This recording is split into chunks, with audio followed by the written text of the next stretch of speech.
Hello. In the previous lecture, I have introduced the quantile regression, and it was a very natural extension from the mean regression.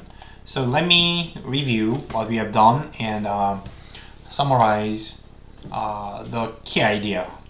So here we have three different assumptions, models. The first one is the mean regression, which means we assume that the conditional expectation of y given x is assumed to be a linear function of x. And you may do the same thing for the conditional median or for the conditional quantile. So you are putting the linearity assumption on a different aspect of the conditional distribution. So all of them can be interpreted as a kind of prediction of y given x. So you would like to predict what is the value of y, like a certain aspect of y when x is given. Just the focus is different. You may be interested in the mean or the median or some tails or other quantiles.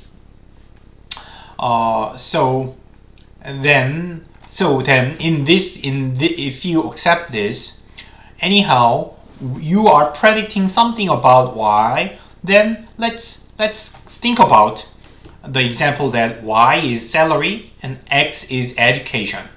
So given education, for example, you are wondering what is the average salary or what is the median salary if you get a PhD degree. So if the education level X is a PhD in economics, then the result will be a function of X, because X is the information you're utilizing. So if you had a different value of X, your prediction would be different.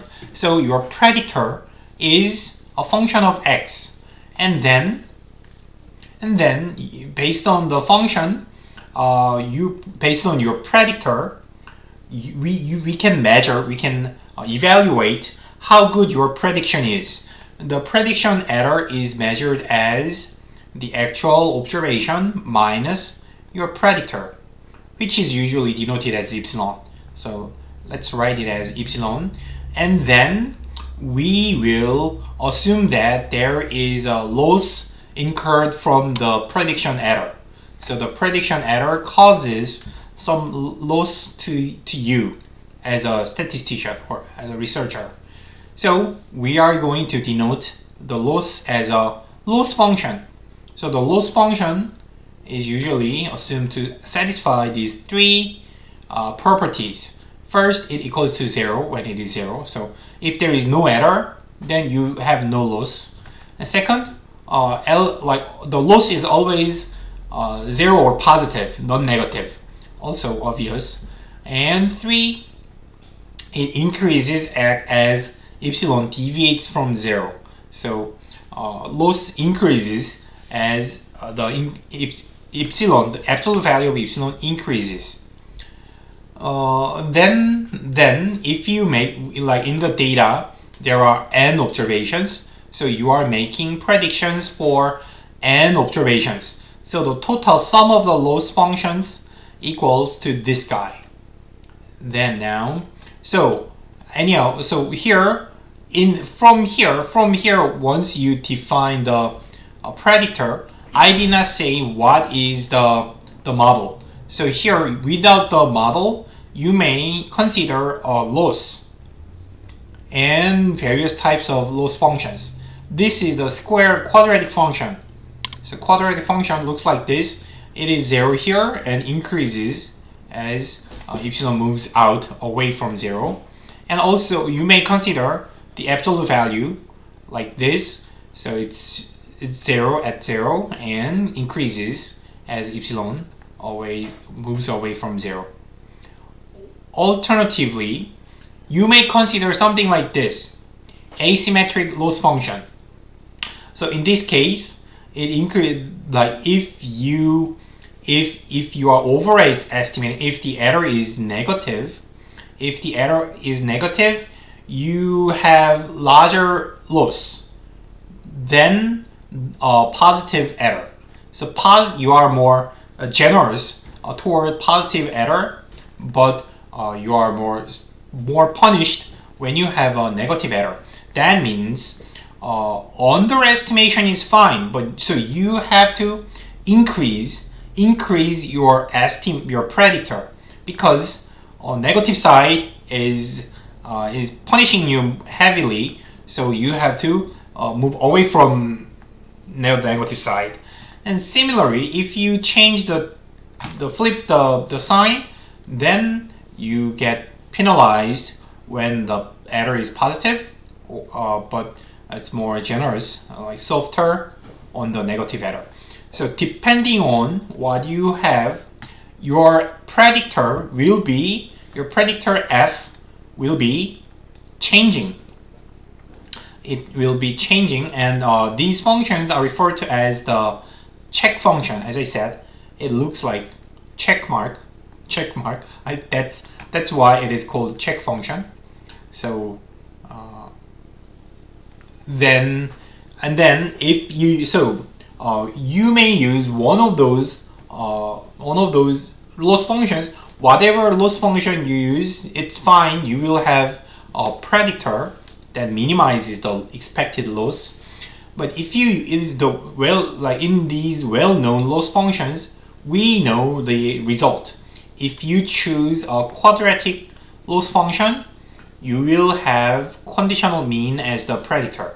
So it is known that the conditional mean is the minimizing the predictor that minimizes the quadratic loss.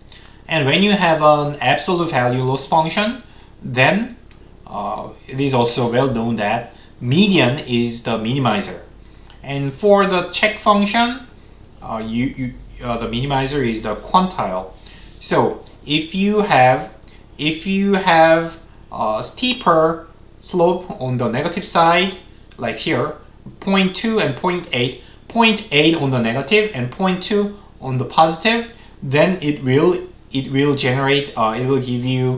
0.8 quantile. And in this case, you will get 0.2 quantile. So depending on what you have, I'm not so sure if it is correct. I may be switching 0.2 and 0.8, but understand as you so check with the textbook. Maybe 0.2 may have been 0.8. Check yourself. Anyhow, the check function yields quantile regression, quantile estimator. And then in practice, we are going to minimize. So as we minimize the sum of squared errors, which yields the ordinary least squares, we can minimize the check function, the finite sample check function. Then check function is defined this way, and then in theta q regress. Anyhow, it's implemented by the program, so you do not need to memorize what is the minimizer, but we are going to use this functional form in our analysis. And by the way, so this approach, I started from without the model, I started from I started from the choice of the loss function. So depending on which loss function you use, your estimator will be determined. This is referred to as the decision theoretic approach. So decision theory in microeconomics is the same, so it's kind of motivated by the microeconomic theory. Seriously, so it is decision theoretic approach. So the statistician, the researcher, is playing a kind of game and has a utility function represented by this, and then the expected utility is minimized, expected utility is maximized by minimizing the loss, and then the outcome is the action, or the contingency plan is the estimator, resulting estimator. This is the statistical decision theoretic approach. Okay, I will move to the lecture note to study the identification and the estimation issues. See you.